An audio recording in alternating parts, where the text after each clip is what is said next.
and welcome to Blizzard Watch, the podcast where we talk about Blizzard Entertainment and its mini games, as well as other games and other things, whatever we feel like doing, because we cannot be stopped. We're like the Reapers. Or the Juggernaut. Cannot be stopped. A lot of stuff to talk about. Myself, the aforementioned or aforespoken Joe Perez, and our lovely EIC and overall person in charge of everything, Liz Harper. We're going to do some talking about stuffs. I've got a fair amount to talk about. One of the first things I thought we should bring up is the Twitch drop situation for World of Warcraft players, because I'll be upfront, I don't understand it. So Liz, what is going on with the Twitch drops thing? Thanks for just throwing that out there. Twitch drops. We talked about this last week, is that there are some Twitch drops coming to World of Warcraft, so you can get cool stuff if you watch a certain number of hours on Twitch. And I just wanted to mention this, that on the 15th, the first Twitch drop comes up, which is a Dragon Kite toy. And you have to watch 4 hours of World of Warcraft content between the 15th and the 18th in order to get that toy. That is next Tuesday. And I wanted to get this out because if you listen to the podcast on Friday, you are not going to have a lot of time to go and be sure you get that done. And we definitely don't want people to wait until the next podcast recording, because you will miss the entire thing if you wait for that, because the next podcast is recording on the 15th. And I mean, it's easy to do. You just have to link your Blizzard account to your Twitch account. We have a post about that on the site. But you do have to kind of plan it in advance so that you actually have 4 hours of time to watch something.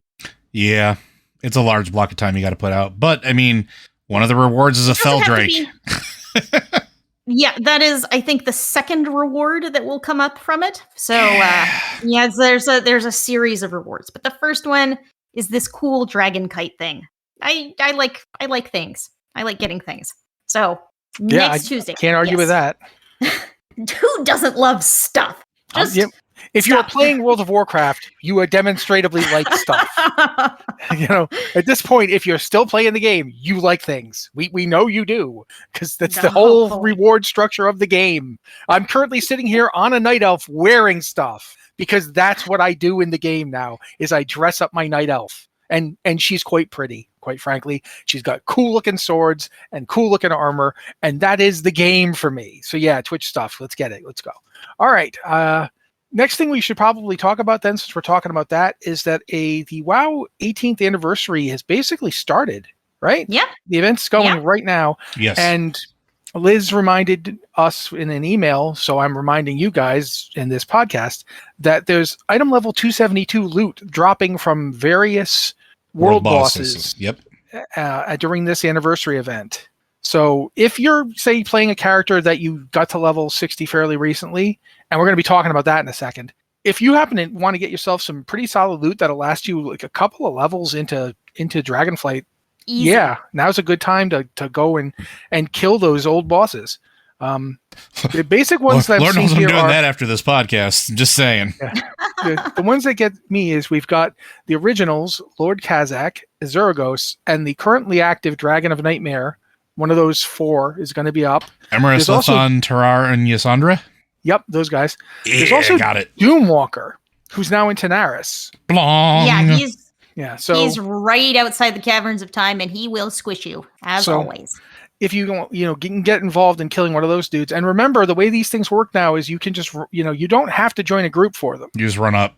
If people are hitting him, you can just run up and tag him, and hopefully enough people are continuing to hit him that he'll die before you do, and you can get some loot.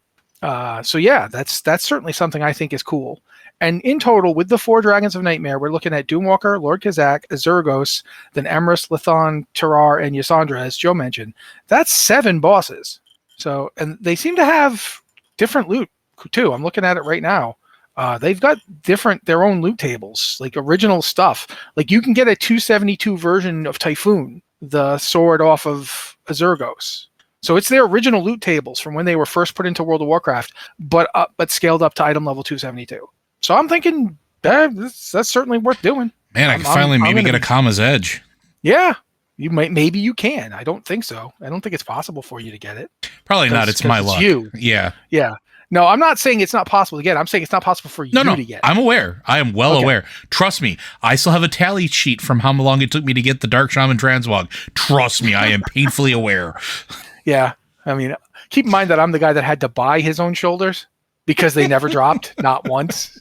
I had to buy them on the auction house. Matt and I are we're kids kicking cans on opposite sides of the street when it comes to getting loot and WoW sometimes. Yeah, it's really not good. But regardless, if you're hanging around, I mean, the Fathom Lord of the Deep's helmet, which was such a cool shaman helmet back in the day, you can get that thing now. It's at item level 272. If you go and kill Doomwalker, who's just wandering around Tanaris like a fat plum that will stop on you repeatedly, a really dangerous fat plum. So it's a spiky plum, and you don't want to get close to it. But if enough people are stabbing the plum, go get yourself some loot. My God, I'm weird about loot. But yeah, that's cool. I'm really glad that Liz pointed that out. Let me look around at what other stuff we might want to talk about. Do you want to talk about the Diablo Immortal sharding merger thing? Yeah, realm merger or whatever they're calling. They're calling it merged realm. So you think we should? Yeah, we just have, so we may as well finish the thought. Yeah. Okay. Yeah, Diablo Immortal did some server merging today, like a whole lot of server merging. Like for every 4 servers, there's now 1 server, which is a lot and a lot of server merging. Yeah, they did it. But it's really, they're doing it in an odd way. It's more like Connected Realms, and they're just squishing everything. I'm going to point out for people who don't know, they have a lot of different regions for Diablo Immortal. So right now they have the South America. The South America region has got 4 clutches of 4 servers apiece that will be merging. The East Asia 1/KR, that's got 3 groups of 4 servers each. The East Asia 2 Japan, that one's got 3 clutches of 4 servers each that are merging. And North America has North America 1 and North America 2. Each of those has 3 groups of 4. So a total of 6 clusters of 4 North American realms that will be merging. But the way the merger is going, as Liz said, and I'm going to let Liz talk about it, the way that the merger is going is it's much more like Connected Realms in World of Warcraft than what we would think of as an actual server merge. Yeah, I mean, pretty much that. It's everything's going to be maintained like it were a single server. Your guilds are still going to be there, your friends are still going to be there, all of that, except when you log on, you'll also see everyone from every other server you're now merged with. So they're just kind of compressing everything so they get more population when you log in. Yeah, basically so you can group with more people. It's very much like Connected Realms. Going to run through some of this because I just think some people might be interested. But if your merged server contains duplicate character names, warband names, or clan names, a number will be automatically added to the end of each identical name, and a free name change will be provided.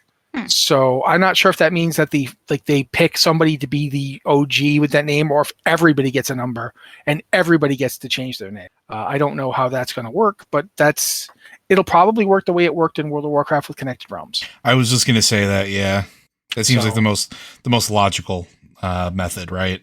The leaderboards are going to be re-ranked following the server merges. But all these server first achievements for challenge rifts will be retained. All deeds of valor badges will be retained.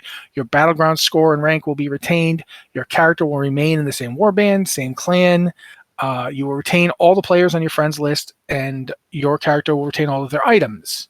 Anything you've got on your character, none of that's changing or going away. The one thing that's kind of complicated is the immortal.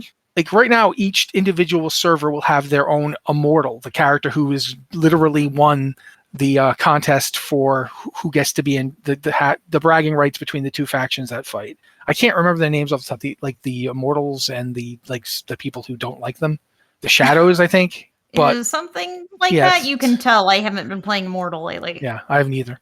But whoever is currently your realm will have a top player who's done the most dominance in that whole sub game of Diablo Immortal. When they merge the realms, there will be like 4 immortals on that shared group. Only one of them will get to stay the immortal, the one with the highest dominance. All the other immortals will be reverted back down to adventurers, but they get some kind of compensation to basically say, yes, you were the immortal before. We only get to have one now. So here's a booby prize, but they don't say what it's going to be. So yeah, that's basically it. They're going to pause the Shadow War and Rite of Exile stuff to give people time to get used to being on the new joined up server. They don't actually have a how long they're going to pause it in this. They don't list that. But this feels interesting to me because it does feel like a problem that a lot of other MMOs have had over the years, and they tend to solve it in a similar way. But I'm not sure why they went with Connected Realms type server merging and not a straight up server merge. Like, I'm not sure why. Maybe it's just logistics. Like, Joe, you'd probably know more about that than me. The fact that they've decided not to actually move characters or close down those servers, but to rather just leave them all open and use Connected Realm structure. So it's consolidating data to a certain extent. So probably, and I can't speak to the sheer logistics of it because they haven't really released how their structure is, but I have a guess. And my guess is that there are, for lack of a better term, they're using a form of technology that essentially spins up containers or space as needed for those realms. What they're probably doing is, instead of moving or taking those realms and putting them away, they're just shutting off how far it can expand and then cramming them together so that they can share resources. So it winds up essentially accomplishing the exact same thing, but with none of the migration time, none of the worry about losing data, and it's far less intrusive to players. And it also tends to be a little more stable if they put the bridge coding in correctly. And that's probably still way too high level, but like it's the best that I can think of, which is why they're doing it. Okay. I mean, sometimes that's a nice interesting. The interesting thing is they posted about this today, and also it happened today. Yeah, the amount of warning you got was, oh, by the way, boom. Yeah, because it's a very quick thing to implement, or at least quick-ish, right? Because you're essentially just think of it like building blocks. So if you have, arbitrary, we'll say 8 realms, and those 8 realms are each consistent of 9 blocks, but those realms could also be up to 12 blocks, depending on how many people are on them. Instead, you just take those 9 blocks and they just borrow from each other instead. And you just take away the blocks that don't always permanently exist.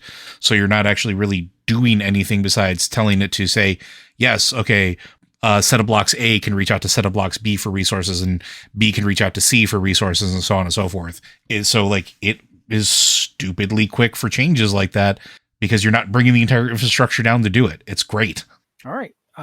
Next thing I was going to bring up is something that I think anybody who's going leveling a character right now or trying to get up ready for Dragonflight will be interested in, since, as we just mentioned earlier, Dragonflight's the pre-patch with the actual content stuff is next Tuesday. In addition to the Twitch thing and going on, next Tuesday is the 15th of November. So yeah, you've got till next week to get to level 60 if you want to be at level 60 when the pre-patch stuff starts happening. And if that's your case, right now you can get enough XP boosts to stack yourself up to 300% bonus XP for the week. We have an article on the site about it. Liz, you told me specifically you wanted to talk about this, so I'm going to let you talk about this. Man, making me talk about things I want to talk about. Yes, it's kind of the stars have aligned to bring us all of these different experience boosts, which all of them stack. And so you have Winds of Wisdom, which we've had, that's been around for a while. It's going to continue until the 15th. That gives you plus 50% experience. And then earlier this week, was it the end of last week, the WoW 18th anniversary event started. That is plus 18% experience. Every year we get 1 more percent there. And we also have Dark Moon Fair this week, which can give you a 10% experience buff. You can also add that to the Drought. There's a Potion of 10 Lands that you can get. Wow, I'm probably saying the complete wrong thing here because I don't have the post up in front of me. Drought of 10 Lands is Drought? It's drought, like Yes, like a drought. Drought. Okay, yeah, words. They're hard. It's not like they're very hard. Write them professionally. Not like I write them professionally or anything. That's another 10%. You can also do War Mode for 15%. And of course, what actually gets you all the way up to those big numbers is Rested, which is 200% on kills. So if you've got all of these things, if you have an alt that's been sitting around, you have a lot of rested experience, you can just really bang out levels right now for the next week. And yeah, it's pretty speedy. If you're thinking about switching characters for the expansion, if you just want to have some alts at max level, all of those things, now is the time to do it, to go and zoom through those levels, which I have definitely been doing. Have either of y'all been leveling any alts in the past few weeks? Yeah, I've got my my dwarf warrior is almost 60. I'm out of character slots. Oh gosh.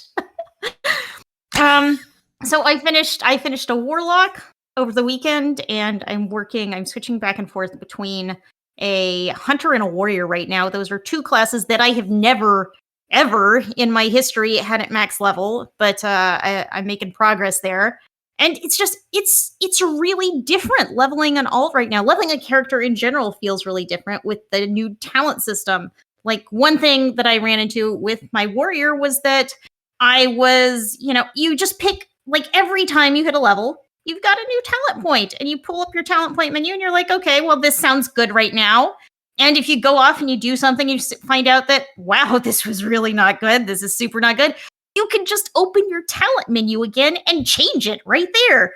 Mm-hmm. Like, it's I do like that a system lot. where it feels like you are constantly making forward progress. You're constantly making little choices, and you can change anything if you do anything wrong. Back in vanilla, when we had talent trees, you couldn't do that. If you made a mistake, well, I hope you have some gold to fix that. What's really interesting? Go ahead. Go ahead, Liz. Sorry. I just think it feels really dynamic and interesting now. This is some of the best WoW leveling has ever felt. I'm going to say this much for it. What I found really interesting about it when I jumped on my hunter was, first off, I didn't immediately have to go and spend 20 minutes picking talents. Mm-hmm. They were there already. It had already decided, oh, you're a Beast Mastery hunter. Here's a pretty good spread for Beast Mastery at your level. And I was like, oh, okay. I just went out and started shooting things. Quickly realized that I didn't like the talent build it gave me. So I thought, oh, well, I guess I got to get back to town. And then I'm like, wait a minute. No, I can just reset it right here. So I just reset the button there and did my talents again. And it's like, when we talked about this, I think the thing we all focused on was the fact that it's reminiscent of original World of Warcraft and the talents that we had up until the end, like Cataclysm. But a lot of the stuff that came in with Mists of Pandaria for convenience is still here, or is even better than it was then. Like the talent rejiggling that we have now, rejiggering. I don't know, bad words, but nevertheless, the talent changing system here is way better than it's ever been. It is more accessible than it's ever been as far as that goes. It's still daunting in terms of choice. Or it can be potentially, but they've definitely done some quality of life stuff, especially with the pre-done builds and things like that. Overall, and I want to make this perfectly clear because there's a lot of people out that have been, well, do you hate the new talents, Joe? No, I think that the system itself is fine. I think there's a lot of really good quality of life stuff that I'm really enjoying, like you guys are pointing out. I just, there's still some broken stuff that need to be fixed. Yeah, we're always going to want them to. That's the thing with talent systems like this. You're always going to want different stuff. Well, no, I mean, legitimately, there are talents that are broken. Oh, yeah, absolutely. Like, I'm not kidding. We rated last week, Wednesday, and my healing numbers were awful. And I started doing some research like, oh, this one talent is broken. It actually reduces my healing by 22%. Well, that's bad. Frogan is cursed. But yeah, trying to think of what else to point out about leveling, because there's actually something else about it that I find really interesting. It's the thing Liz mentioned, that you basically get a talent every level. And as a result of that, it does kind of recapture that feeling from original WoW when you leveled, you got something. You got something every level. Ding, grats, and now I do a thing.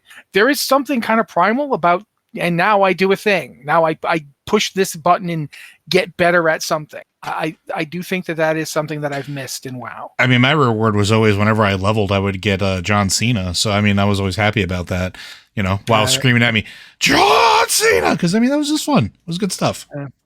He's too much new for me, man. The wrestlers I knew as a kid don't exist because I didn't watch wrestling. But, yeah, John Cena is just too new. I'd like him fine as an actor. But anyway, since we're talking about leveling and talents and so forth, This is one that I saw Joe and Liz talking about, and I decided I'm going to put this up because that way Joe and Liz will both have to talk, and I might Joke's drink more on liquid. you. We'll find out. Resto Shaman get DPS buffs on Dragonflight Beta is what I have here as the notes because I'm not sure exactly what's going on. From what I understand, they're doing class tuning changes, and they just put out a new one that, amongst other things, buffs the damage coefficients on Resto talent abilities. So I'd like Joe to explain this.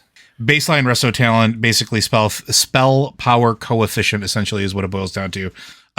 When you are in Resto, you're not supposed to be doing a whole ton of damage, obviously. You're supposed to be doing some damage because there's an expectation that you're going to be like other healers, picking up some of the damage in particular Mythic Plus. But it was getting like, I think it was 15% was the coefficient before. This is for stuff like Flame Shock, Earth Shock, Lightning Bolt, Lava Surge, stuff like that. They've raised that from 15 to 45. Couldn't that also be for leveling, though? It doesn't have to just be for Mythic Plus, does it? It will also help with leveling, but it was probably more noticeable at higher levels. Generally speaking, when I was leveling with the other coefficients in the beta, I didn't notice a problem, right? And I didn't see a problem. I didn't have any survivability issues. But on max level, I was definitely not able to keep up as much.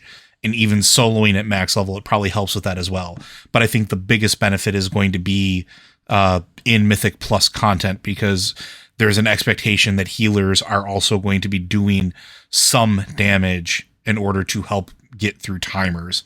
So I think some of that is to help mitigate that as well. But there's an element probably of survivability and solo ability, even though I really don't think you should solo as Resto if you're doing leveling or questing.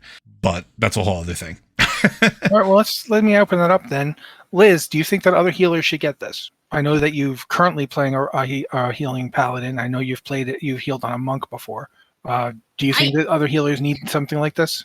I mean, it's interesting. Healers are in a really weird place. Certainly at the end of Shadowlands, it's the healers who do the DPS and healing.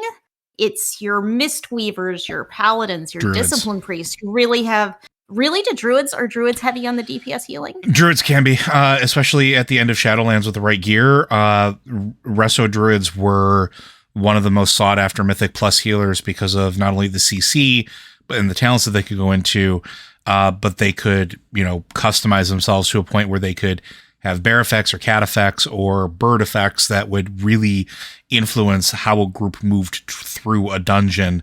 And part of that was the amount of DPS that they could put out. Mm. But it's like with when you have paladins and you have disc priests in particular, those are the classes that are specifically your damage is part of your healing rotation just natively, and monks can do that too. Mistweavers can. I don't know that that's the kind of meta Mistweaver to do the fist weaving thing right now, but you can, and it's kind of passive. And those healers have kind of been down on the numbers lately. Those have not been the most popular healers, the ones that DPS and heal at the same time, because they, Blizzard has kind of had that hybrid tax thing for them. It's like, okay, well, you're doing damage, so you can't do as much healing. And it's like, well, at high level Mythic Plus, when you're trying to be competitive, you actually still really need that healing. So the damage healing ratio is weird right now. And I'm not really sure how it's going to feel in Dragonflight, because they're still making these big tuning changes. And I really feel like you have to see where the rubber hits the road. When we get into Dragonflight, when we hit level 70, when we're doing these dungeons, how is it going to feel? Am I going to feel like I can't heal enough? Is Joe going to feel like he's not doing enough damage to participate in the group? I don't know yet, because it's still so swingy. When they're making changes, they're making big changes, drastic changes. So I'm in wait and see mode. Okay, fair enough. Joe, you have anything to add before we move on? I mean, I think a lot of the other healing classes are already in a pretty decent place. So I would, as far as damage goes, I'm not going to talk about healing because I don't know that much about other classes healing, except for like maybe druids, because they're my prime enemy right now. You're off the hook, paladins. I mean, paladins are D tier healers right now. You have nothing to worry about. But I think damage wise, I think most of the healing classes out there have enough kick in them to get to a certain point that I think Shaman were just falling behind. But I'm all for attention to healers because we often get overlooked in balancing of everything. So, good stuff. Alrighty, I'm going to move on to this little article that Kurth wrote. Christian.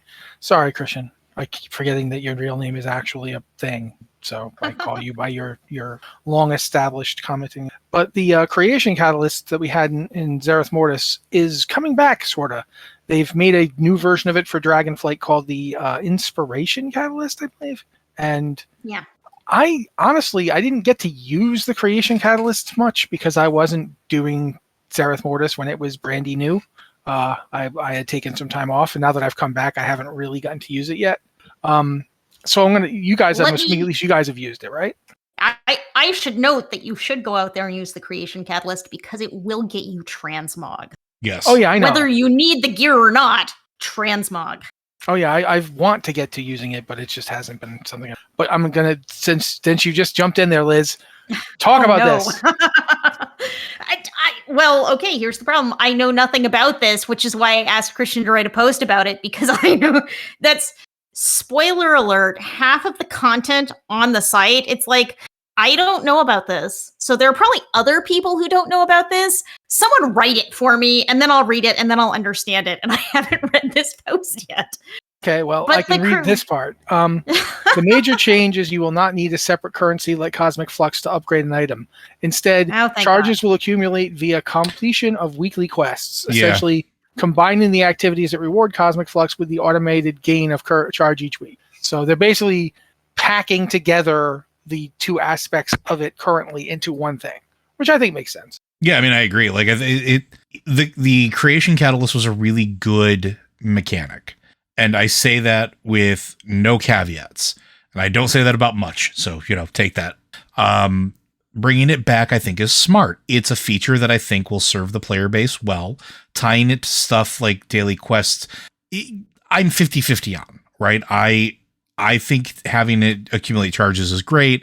Not sure daily quests is the way to go, depending on how many you have to do in order to get a charge. That will be the determination, right? Because sometimes you just don't feel like doing daily quests anymore because you've done the same ones a million times. So I'm very curious how that's going to work out. But on the surface, on paper, I like what I'm hearing because I think it's a really useful thing to bring over. Now, if they leave the mission table at home and bring this over instead, I'm super happy about that. And I'll take that as a win. As far as I know, there's no mission table in Dragonflight. I haven't seen her. There is not. There is not. Mm-hmm. It's gone. Gone. It only took how many expansions? I don't know, 5? 5. Like, Warlords of Draenor, Legion, Battle for Azeroth, Shadowlands. So 4. 4. This is so not my favorite mechanic. Yeah, I mean, I think we're all on record as saying that, the mission table has had its moments when it was good, but I don't feel like it was serving much purpose in the last couple of expansions that it existed in. Yeah. But now that we've talked about that, we have one thing to talk about, but I don't want to talk about it too much because it is much more of a lore watch thing. But I do think we should at least mention the new Legacies trailer, the Dragonflight animations that have been going out, dropped this week. And we've got a pretty interesting look at what's going on with the story of Dragonflight. Again, I don't want to go into too much detail because we will be talking about it on Lore Watch. I'm positive. We are 110% going to be talking about this on Lore Watch. And I also don't want to talk about it too much because Liz doesn't really do the lore, so it would just basically be her sitting here listening to me and Joe talk for 20 minutes. But I will say that what I did find interesting was how they tied it together with stuff we've never heard before and stuff we knew already, which is something that's kind of hard to balance with this kind of narrative. So I was actually pretty happy with it. Also something we literally just talked about on this week's Lore Watch. Yep. If you haven't listened to it at the time of listening to this one, I would highly recommend it. We kind of go in the weeds, which I know everybody is super, super sad about. But they're filling in gaps in previous story beats, and I really enjoy that. I like when they do that because there's these gaps which don't represent like retcons or anything like that. They represent opportunities to enrich the story, and that's exactly what this is doing, right? It's deepening the understanding of a character that's already tragic. It's, well, two characters that are already tragic, really. It's deepening the understanding of what would cause some of the things and choices to be made. And that's always entertaining. And I'm going to stop because I could, again, like, man, I could just, I'm really at the cusp of going into this, but yeah, I'm I'm really pleased with number 3. How's that? Yeah. This one in particular kind of reminds me of, if you have a show that says something like, after 10,000 years, I'm free. Now it's time to conquer Earth. A story set in the middle of that 10,000 years is not a retcon. Stuff happens in time. Like if 10,000 years ago this happened, well, what happened since is not a retcon. That's what this is. This is one of the things that happened in that time that we hadn't heard about yet. So I'll stop there. We've already covered a lot of the stuff that I was going to mention, like the anniversary and how Dragonflight's Drakthir and stuff in the pre-expansion event is all next Tuesday. Is the Dragonflight Drakthir are going to be playable, and the pre-expansion event starts. The actual event is starting next Tuesday, which means that we are 2 weeks. That's going to be the 15th for people listening to this. Yeah, sorry. Next Tuesday is the 15th because this Tuesday is the 8th. And if you are listening to this recorded, then yes, I am speaking to you from the past. But yeah, next Tuesday, the 15th, then we got 2 weeks of that event. And then we got Sus an expansion. So yeah, we're almost there, guys. Think about that for a second. And now we're going to talk about this N7 day teaser, because I know that that's not World of Warcraft, but guys, quite frankly, I have no choice. If I don't talk about this thing, I'm going to have a heart attack. First off, if you didn't see the teaser, go watch the teaser. It's not that long. It's on their Twitter account. Just go to the Mass Effect Twitter and bam, it's right there. Yeah. I was thinking maybe first off we should specify this is a teaser for the next Mass Effect game, which BioWare released one last year, they released one this year, and they're cryptic. They're cryptic, and the internet is all about cryptic hints. Yeah, very much so. But also, one of the things I will point out is that I saw an interview with Jennifer Hale where she flat out said, I want them to bring Shepard back, and I want to be the voice of Shepard in this game. I don't know if that means that they haven't talked to her about it yet, or if that means they have and she's just being canny. I don't know. But if Jennifer Hale says she wants to do it, what are you waiting for? Do you need someone to just come to your house? Like, what's happening here? But yeah, the teaser itself, when Liz says it's cryptic, she is not kidding, but there is a voice file where you get to hear Liara Tassoni saying something. It sounds like Liara talking with a Geth. Yes, it does. It's got the Geth noises to it. So I'm not going to spoil it. If you don't want to know any possible story spoilers, I'm not going to spoil what she says or what's being said. But if you want this, go look at it. It doesn't really reveal much of anything. I promise you will not know anything about the story of Mass Effect 4 or 5 or whichever one it is. But yeah, it's working. It's doing that job of making me frantic, wanting to know more about it. So yeah, kudos, Mass Effect. See, and I completely missed this because I was too busy trying to get Dad of War to Ragnarok to download early. Yeah, that's this week. That's like what, tomorrow? Tonight. Oh, well, there you go. Oh yeah. So we won't be seeing Joe again for a couple of days. I do wish they called it Dad of War, quite frankly. Nobody I know calls it God of War anymore. Ever since the PS4 game, it's been Dad of War, and I will have it no other way. I think we should be like Daddy-O Warbucks. There's a mod on the PC version because they released the PC version not too long ago, and mods are a thing where you play as various different characters, and one of the ones you can play as is Ned Flanders as Kratos, which is absolutely hysterical. Just throwing it out there. Or Skriddly-umptious. Well, Oakley Dokley. And then he just goes into Spartan Rage. It's great. It's fantastic. Sorry, I love that game. The worst part is that Flanders actually works really well as Kratos because Flanders does actually have the ability to go into combat rages and beat people up. He's quite buff, actually. He's like Groundskeeper Willie. The two of them are just incredibly hench for no reason.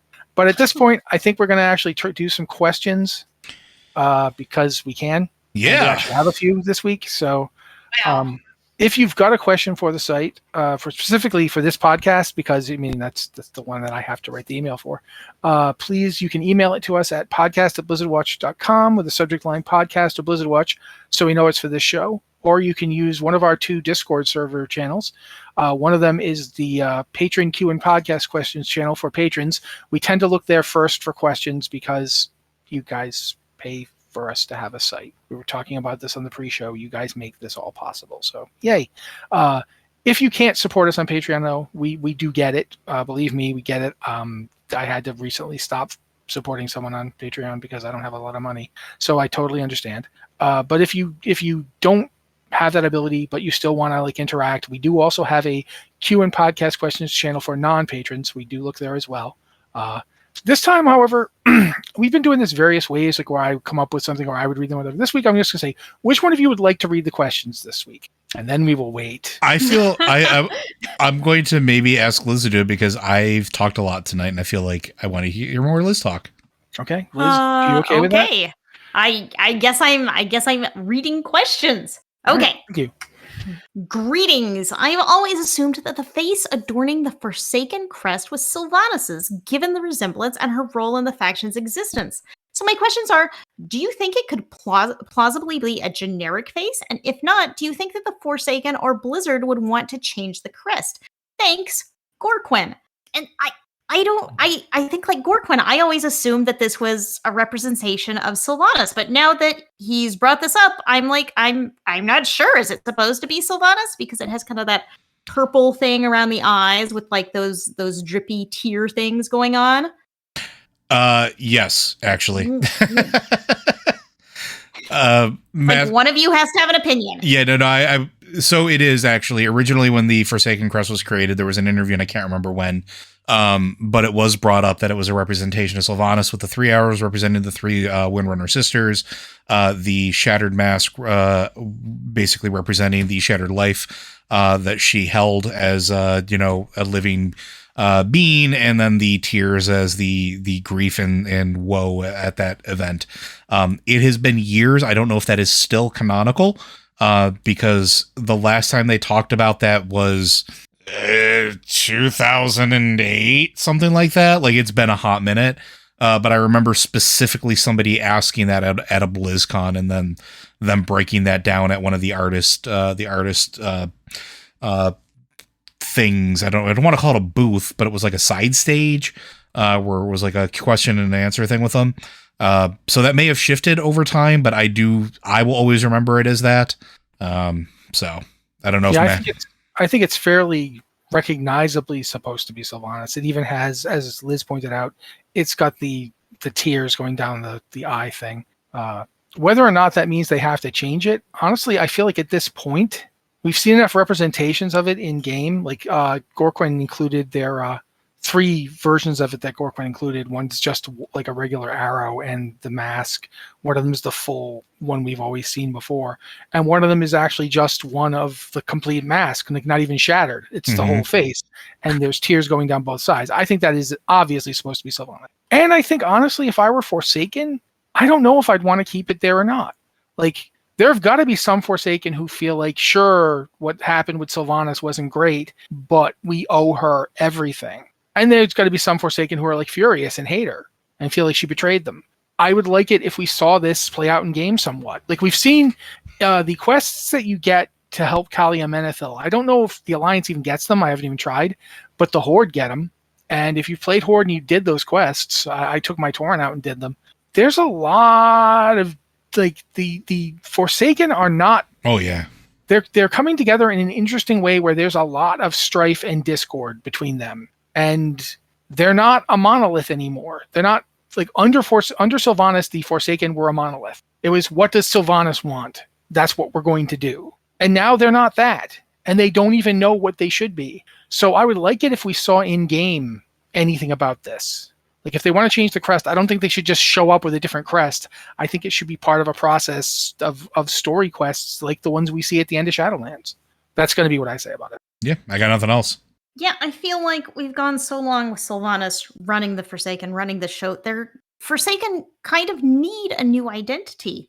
And I think a lot of them are going to want that. Sylvanas is a hugely popular character, a hugely historical character, but now the Forsaken are kind of trying to find their own destiny apart from Sylvanas.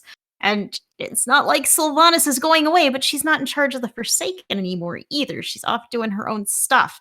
So this would be the time. This would be the time to disconnect the Forsaken from Sylvanas.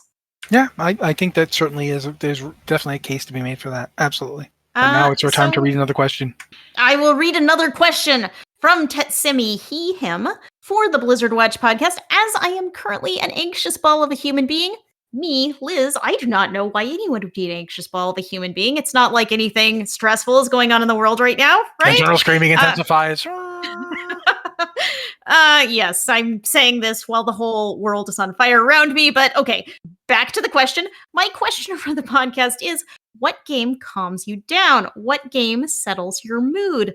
I'm going to jump in here and say Mass Effect, and it's purely because I have played it like 1,000 times, and it's just like going back and like reading a favorite book. It's like, it's comfortable. I know what's going to happen. I know how to deal with it. And that's it. That's everything that's appealing about it right now. I bet both of you could name exactly what game that is for me, because I've talked about it a lot on this podcast. I have no Miles idea who you could be talking about. Which is funny. So I wrote a breakfast talk about this like earlier in the year. I want to say it was like January, February, something like that. Comfort games, right? They're comfort games that most people that play video games have, whether you realize it or not. You have a game that you default to, and it makes you feel better, whether it's because it brightens your mood or it gives you control or whatever the case is. It gives you the exact right brain chemistry hit you need in that moment. And yes, Spider-Man is that game for me, both the base game and the Miles Morales game as well. So it's one of those things where when I'm in a bad mood, I will play that game. When I'm anxious, I will play that game, and it brings me joy. And it's mostly for me, it's because for a little time, I feel like I have direct control over something familiar, and I feel like I'm doing good, even if it's in a digital version of New York. So Matt, I don't know, Matt, you're an odd duck to pin down here. Well, the problem is I have too many of them. I was gonna say recently, I'd say Cyberpunk. Yeah, that's definitely in the rotation. I have different ones for different things. Doing a transmog type thing always soothes me. Like I need to get this one piece to make my transmog complete, whether it's World of Warcraft or other games that have a transmog system. That's one itch that Cyberpunk scratches. When I just want to basically, for lack of a better word, do you remember that? I can't remember the name of the show, but there was a show a while ago where there was like a really cheerful cartoon, like hamster type thing that would just scream heavy metal lyrics in a furious rage. You guys remember that one? Yeah, Agritsuko. When I'm like that, when I feel the inner heavy metal lyric screaming needs to happen, I will play Diablo 3 and get on my barbarian. It's just, let the bodies hit the floor, let the bodies hit the floor. And I will just do that until such time as I'm like, okay, everything has been destroyed. Okay, I'm going to go get something to eat. Diablo 3 is my game in that situation. If I want to wander around a beautiful landscape and do unspeakable things to people, like kick them off of a cliff or stab them in the back or throw a spear at them from a very long distance and then teleport to that spear as it's jabbing into them. And I also want to be a badass Spartan woman quipping her way through it, Assassin's Creed Odyssey. If I still want to be a badass woman quipping through it, but I'd like to be shooting people, Cyberpunk. So those games, and both Odyssey and Cyberpunk have transmog. Like both right now, it seriously is like Sophie's choice for me when I log into my Xbox. It's like the Odyssey, but then there's Cyberpunk, but then there's Odyssey, but then there's Cyberpunk. And the final game, I mentioned that I do play World of Warcraft transmog as well, but the final game on this list of games that I play purely just to make myself like de-stress or feel soothed is going to be Tetris. Yeah, I can see Original Tetris. Just straight up Tetris. Not any of the new Tetrises, just Tetris. Because there's nothing quite like getting that stupid L-shaped block into the exact right place to make like 6 things go whoosh. It's just like, there's a tangible release to this. So yeah, that's my final one. There's another case for made for other games too that I really enjoy lately when I need something, I don't want to say mindless, but I need to take myself away from whatever's happening, and maybe I don't have access to my TV because maybe somebody's playing a Disney game on it and I don't have access to it. I don't know who or why would do that. That's weird. It's so weird. Something of my own doing, blah, blah, blah. Anyway, I really like rhythm games too, because there's a certain, it's the physical repetition of getting into that rhythm really kind of draws me in. So in particular, like Crypt of the Necrodancer is one of my favorite games, is like that has ever been created, top 10 of all time. And recently another one that was just come out, which is an FPS game called Metal Hellsinger, which has Troy Baker and Jennifer Hale as voice actors in it. But they actually got real metal artists. And as you do better in the game, like as you do things to the rhythm, because everything you do is to the rhythm, shooting, dodging, jumping, all of that stuff, more layers of the song get let in. You get more... You get the song, it is like bears most skeleton form at the beginning, but the better you do, the more in the rhythm you are, you get the full song all the way up to the vocals. And it's really satisfying and really like immersive to like get to that point and just have the full song hit in. And I do really enjoy metal music for some reason when I'm in bad moods for whatever reason. It makes me happy. It releases endorphins, I guess. I got nothing. But I was going to honestly say that I was surprised Liz didn't mention the Dishonored series. Well, I've been playing Dishonored lately. I think one of the most appealing things about video games to like your mental health and making you feel better is you play a video game and you have a direct control on the world around you. There are rules and systems to video games that you can understand and you can make them do what you want. You know this, and the real world is big and confusing and complicated. And you can go out and do things, and they don't change the world around you, or they don't change the world in the way you expect. You never know the rules of any given situation. A multi-billionaire can just decide to buy your messaging thing, and now suddenly you don't have it. Yeah. But in a game, there are rules, and you can play by the rules, and things happen. Things happen as you expect them to do, and that's really nice when you can just go in and do things, and you actually have an impact. You have complete control over your video game self and even the world around them because you know the rules, like playing Mass Effect. I know exactly what's going to happen if I take that renegade choice. I'm going to throw this guy out a window and it's going to be pretty awesome. I know all of that. Which is weird because... my choice. Yeah. No, I'm listening. Go ahead. It's my choice whether to do that or not. It's like some days you feel like throwing this guy out the window because, he's trying to ignore Commander Shepard. No, this is what happens when you ignore me. You go out the window. How about goodbye? Yeah. Honestly, though, it's weird. It's interesting to hear you say that because I think one of the reasons that Cyberpunk is one of the games for me is that I still have not yet hit all the possible combinations. No, I don't know what everything is. It's deep and vast. Yeah, I'm getting to the point where I'd say I have like about 75% of it mapped out. But keep in mind, this game came out in 2000. Not 2000. Oh my God. The game came out in 2000. No, the game came out in 2020, 2 years ago. And I still haven't gotten everything. And I've played it a lot. Yeah, if I play it 2000, oh God, time is melting.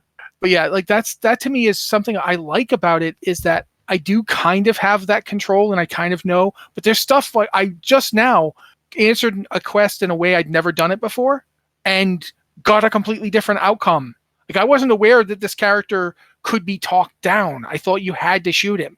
Like I just never tried to talk him out of it. And then I did. I talked him out of it. And he just gave me the thing I came for and went and sat down. And so I'm like, wow, that's really interesting. And then as I'm pulling away from him, I hear a gunshot. And I go back in and realize that I actually talked him into killing himself without meaning to. And I'm like, oh no, I didn't want to do that. And Johnny appears and is like, yeah, you did this, man. And I'm like, but it's, you know what I mean? Like I did not expect that. It's still new. There's still stuff in here I haven't seen. I like that. But at the same time, I like it a lot more when it's a video game. And if I'm not liking it, I can turn it off and go do something else than when it's just my life and stuff is happening all the time. And I'm like, oh God, I didn't want that to happen. So yeah, I definitely feel you on that one. Do we have time for more, you think? We got time. We definitely have time for a couple more. Okay. Let us continue from our good friend 6K. Question for the podcast. With Diablo 3 being a buffer for Diablo 4 and Diablo Immortal, do you still think we're going to see anything directly from the Diablo Immortal story pop up in Diablo 4? You want me to go, Joe? Or you going? Yeah, go for it. I mean, it's Diablo. I'm not going to stand in your way. I'm like my limbs in one piece. Okay. I wasn't going to hurt Joe's limbs, I don't think. Anyway, yes. There is actually something in Diablo Immortal when you get to near the end game, to the actual end game, that I think points to why everything in both Diablo 3 and potentially Diablo 4 even happens. There's a specific moment, and I'm not going to spoil it, but I think it is going to be tied into why suddenly the people we're seeing in Diablo 4, where they're coming from and how they get there. I think it's related to this moment. So yeah, I do think there will be stuff from Diablo Immortal story-wise in Diablo 4. I don't think it's going to be a lot. I think, because as you point out, Diablo Immortal is like basically, I think it's like 5 years after Diablo 2 and 15 years before Diablo 3. And Diablo 3 is like something like 15 to 20 years ago from Diablo 4. So I don't think it's going to be a ton of things from Diablo Immortal are going to be showing up. But I do think that there's certain story moments in Diablo Immortal that are going to be referenced or part of why things are the way they are in Diablo 4. I absolutely do believe that. Yeah, I think it's impossible that it's not going to be referenced. Every Diablo game that has existed beyond the first has referenced everything that's come before it in some capacity, regardless of what the timeline may be. Diablo is a universe, if nothing else, is the sum of every decision that's been made on the surface of Sanctuary, and it sort of revels in it. It wouldn't be Diablo if it didn't, right? So there's going to be. You were saying, Matt? Sorry, I was agreeing with you. I was going, yeah. Because it's like if the primevals never tried to wage war in heaven, we wouldn't have gotten Sanctuary in the first place. We'd never had Nephilim. We would never had the heroes. We would never had any of the great wars that happened. We never would have had the World Stone tragedies. There's a lot of stuff that it has to reference it because time marches forward, and Diablo is the sum of its disparate events. So yeah, I think there's going to be the Sin Wars novels getting referenced in this thing. Oh, 100%. Those things go back a ways. If they don't, and Lilith is here, there is something wrong. Yeah, seriously, you kind of can't bring Lilith in, and she's like a major like deuteragonist in that book. So yeah, absolutely. But one of the things I wanted to mention is that think about this. This is something I always think about whenever I play Diablo. If not for a guy looking down at the corpse of his little brother who has a big gem stuck in him that turned him into a giant demon and thinking, I should put that gem in my own forehead, we would not have any further games. And that's how Diablo ended. That's the end of the original Diablo is, I should stick this pointy thing in my forehead. Mm-hmm. And you do it. You see the character you've been playing do it. That is like, at the time, that was the freakiest ending any game had. Like just oh, hey, this looks interesting. I got to contain this in my own forehead. What? There's got to be another option than jamming this in your own forehead, man.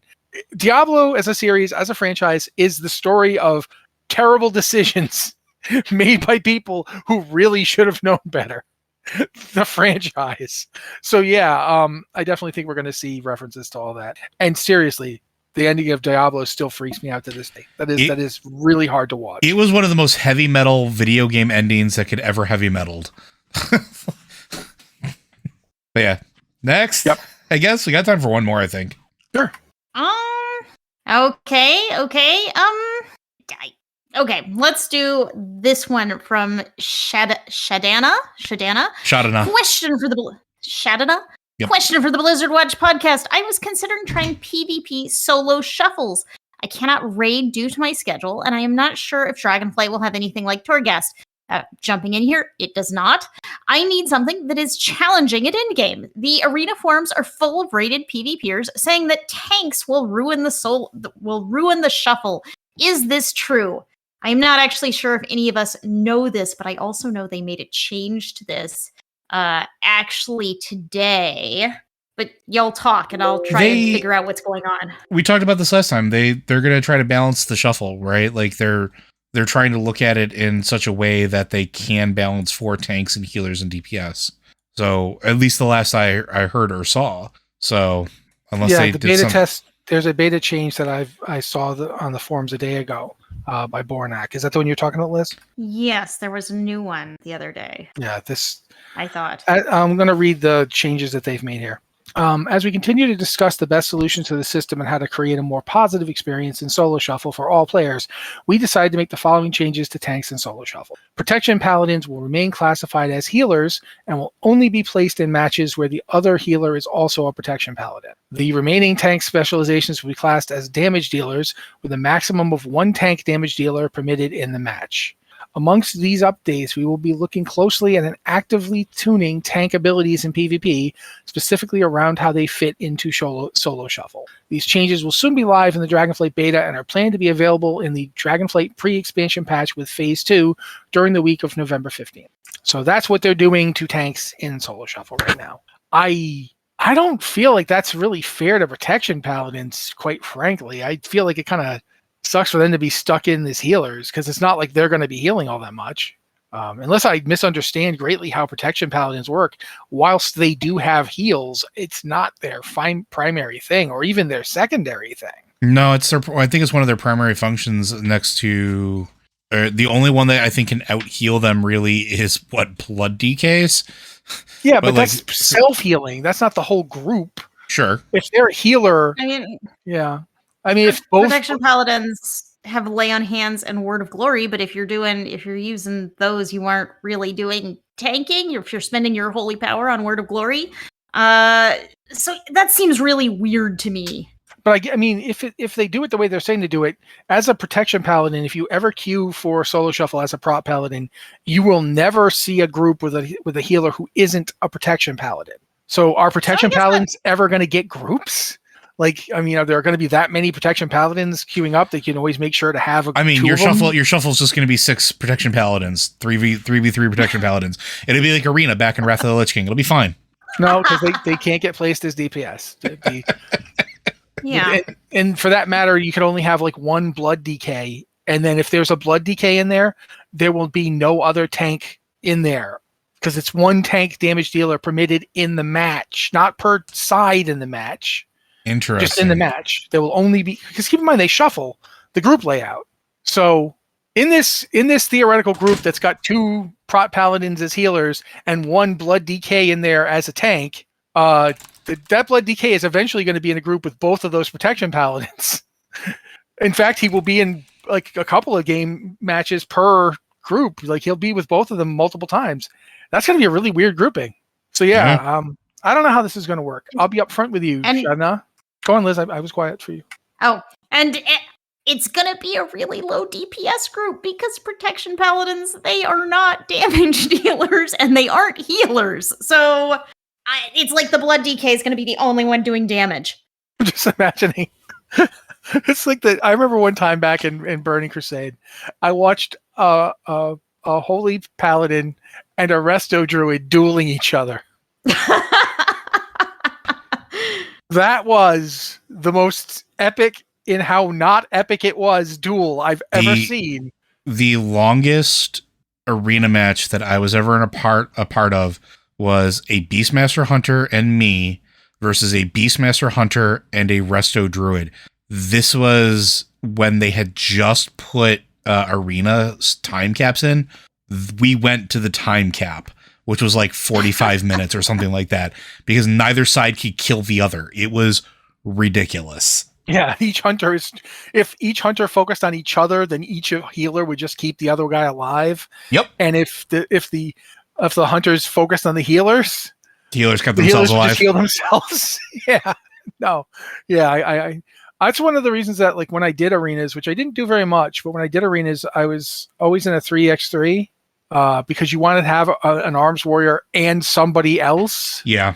Because otherwise, if it was just if you had an arms warrior in there, then the arms warrior would have all the healing that the other healer did, but he wouldn't do enough damage to kill the guy. You know, it's just It was nuts. But yeah, I'm interested to see how this works. But to answer Shadow's question, I think we can all agree we don't know how this is going. Correct. And they might change it again. They might change it again a lot just in the next week before it goes live. Mm-hmm. I also Or wonder the how next 2 weeks after that. No, yeah, that's true. Or after that, we don't know where the balance pendulum will fall. I also wonder how will this affect queuing if you're queuing as a tank, because there are so few tank slots in each solo shuffle. Yeah, if you queue as a tank, there's one tank player per shuffle. So yeah, that I feel like it's telling. But then again, you're queuing as a tank. You're actually queuing as DPS, and then they only let one tank player in. So it's going to be really weird. Yeah. The whole thing is very odd. I mean, I'm interested to see what happens, but the whole thing is very odd. Yeah, I agree. But I think that's going to wrap it up for us. Either of you have anything else you want to mention really fast? Sometimes we remember at the last minute there's something we should have talked about. So I got nothing. Joe? Neither do I. Okay, then I'm going to tap Joe on the shoulder and say, do the thing, Joe. Blizzard Watch is made possible due to generous contributions at patreon.com/BlizzardWatch. Your continued support means this podcast site and community is able to thrive and grow. Blizzard Watch supporters enjoy exclusive benefits like early access to the podcast, better chance at having your question answered on our podcast or the queue, and an ads-free site experience. Thank you very much, Joe. And thank you to Liz as well, because without you guys, this is just me slowly losing my mind for an hour and a half. And you'd be screaming about dinosaurs. It'd be fine. Yeah, I mean, I guess the all dinosaur watch would be boring for people. I don't know. Although there's a infamous comic panel that people have seen as a meme a lot of times going, "But you turn those people into dinosaurs, but with technology like that, you could have cured cancer." But I don't want to cure cancer. I want to turn people into dinosaurs. Just a thought. The world would be a better place, you know. Yeah. This has been the Blizzard Watch podcast. Thank you guys so much for being here with us, and we'll see you next week.